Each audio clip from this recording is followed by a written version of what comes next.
Hanuman junction లో central lighting కోసం ఏర్పాటు చేసిన స్తంభాలు నేల కొరుకుతున్నాయి. ప్రజాధనం కోట్లాది రూపాయలు వృధాగా మారుతుంది. కనీసం పంచాయతీ అధికారులు కానీ ఉన్నతాధికారులు కానీ దీనిపైన ఎలాంటి చర్యలు తీసుకోవడం లేదని ప్రజల నుంచి తీవ్ర విమర్శలు వినిపిస్తున్నాయి. హనుమాన్ జంక్షన్ లో నేషనల్ హైవే అధికారులు సెంట్రల్ లైటింగ్ కోసం ఏర్పాటు చేసిన పోల్స్ నేల కొరుగుతున్నాయి. సుమారు 9 కోట్ల వ్యయంతో నిర్మించిన ఈ సెంట్రల్ లైటింగ్ పోల్స్ నేడు కుప్పకూలి వృధాగా మారిపోతున్నాయి. హనుమాన్ జంక్షన్ ప్రధాన రహదారుల అభివృద్ధి చేసేందుకు సెంట్రల్ లైటింగ్ వ్యవస్థను నిర్మించడానికి నేషనల్ హైవే సంస్థ 9 కోట్ల రూపాయలు మంజూరు చేసిన విషయం అందరికీ తెలిసిందే.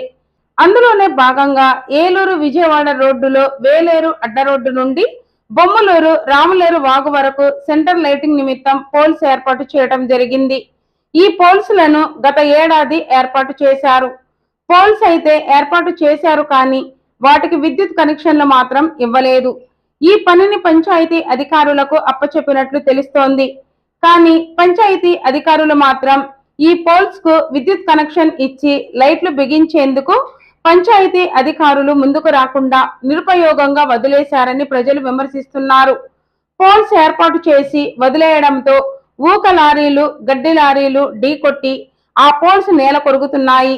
గుర్తు తెలియని వాహనాలు ఢీకొట్టడంతో ఈ పోల్స్ నేల కొరిగిన సమయంలో ప్రమాదాలు జరిగే అవకాశం ఉందని స్థానికుల నుండి తీవ్ర విమర్శలు వినిపిస్తున్నాయి.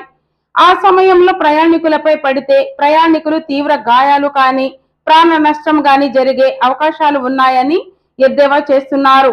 మరి ఇప్పటికైనా పంచాయతీ అధికారులు నేషనల్ హైవే అధికారులు స్పందించి విద్యుత్ కనెక్షన్ ఇచ్చి కనీసం ఇప్పటికైనా విద్యుత్ లైట్లు ఏర్పాటు చేసే విధంగా చర్యలు తీసుకుంటారా లేదా మిగిలిన పోల్స్ కూడా విరిగిపోతే చూద్దాంలే అని వదిలేస్తారా అనేది వేచి చూడాలి అంటున్నారు స్థానికులు.